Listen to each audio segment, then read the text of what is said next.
السلام علیکم dear students, آج ہم ٹاپک ڈسکس کریں گے nature of tragedy in the light of Aristotelian views. Aristotle کے نظریات کے مطابق نیچر آف ٹریجڈی کیا ہے۔ ایرسٹوٹل ایک ایسا شخص ہے جو کہ ایک کرٹک تھا بہت پہلے زمانے میں۔ اس نے اپنی کتاب پوئٹکس میں کچھ اہم پہلو جو تھے ٹریجڈی کے، یعنی سیریس ڈرامے کے، وہ ڈسکس کیے تھے۔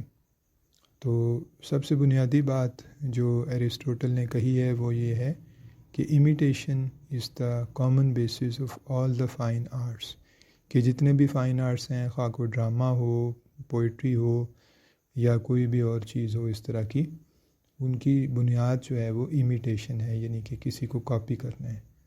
اور یہ جو آرٹس ہیں یہ ایک دوسرے سے مختلف ہیں۔ تو اسی طرح سے پوئٹری جو ہے یہ مختلف ہے پینٹنگ سے اور میوزک سے، اگرچہ یہ سب چیزیں امیٹیشن کے زمرے میں آتی ہیں۔ آگے پوئٹری کو مزید دو حصوں میں تقسیم کیا جاتا ہے، یعنی ایپک میں اور ڈرامہ میں۔ ایپک کسی ایکشن کے بارے میں ہمیں بتاتی ہے اور ڈرامہ ایکشن کو پیش کرتا ہے اسٹیج پر، ریپریزنٹیشن اس میں ہوتی ہے، یہ ریپریزنٹ کرتا ہے۔ ایپک لمبی ہوتی ہے اور کئی اس کے جو ہیں وہ پہلو ہوتے ہیں، کمپریہنسو ہوتی ہے، لیکن ٹریجڈی کنسنٹریٹڈ ہوتی ہے اور یونیفائڈ ہوتی ہے، یعنی اس کے مختلف پہلو نہیں ہوتے، کسی ایک آدھ پہلو پر فوکس کیا جاتا ہے۔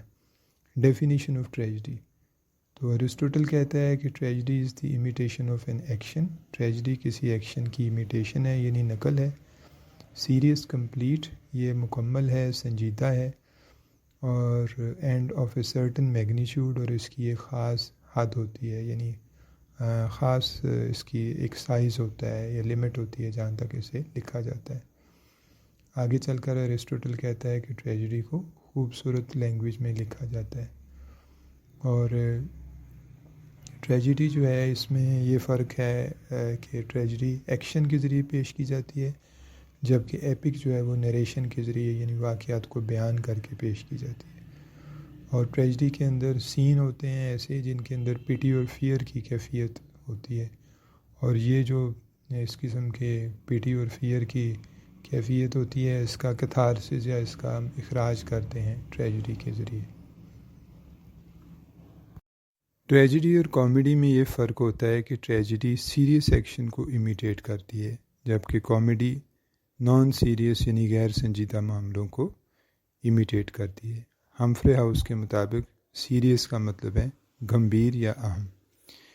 دوسری طرف ٹریجڈی کو اپنے مینر آف امیٹیشن کی بیس پر ایپک سے بھی ممتاز کیا جا سکتا ہے، کیونکہ ایپک بیان کرتی ہے، ایکشن کے ذریعے ظاہر نہیں کرتی، جبکہ ٹریجڈی ایکشن کے ذریعے ظاہر کرتی ہے۔ اور سب سے آخر میں ٹریجڈی کو اپنے میڈیم کی بنا پر لیرکس سے بھی ممتاز کیا جا سکتا ہے۔ اس میں کئی طرح کی امبیلشمنٹ والی چیزیں ہوتی ہیں، یعنی آرائش والی چیزیں ہوتی ہیں، جیسا کہ اس کے ڈائلاگز ورس یعنی شاعری کی شکل میں ہوتے ہیں اور کورس ایک سانگ کی شکل میں ہوتے ہیں، جبکہ لیرک اپنے جذبات کے براہ راست اظہار کا نام ہے۔ یہ جذبات ذاتی ہوتے ہیں اور شدید شکل میں ہوتے ہیں، اور جذبات کا یہ اظہار عموماً ایک نغمے کی شکل میں ہوتا ہے۔ امید ہے کہ آج کا یہ لیکچر آپ کے لیے فائدہ مند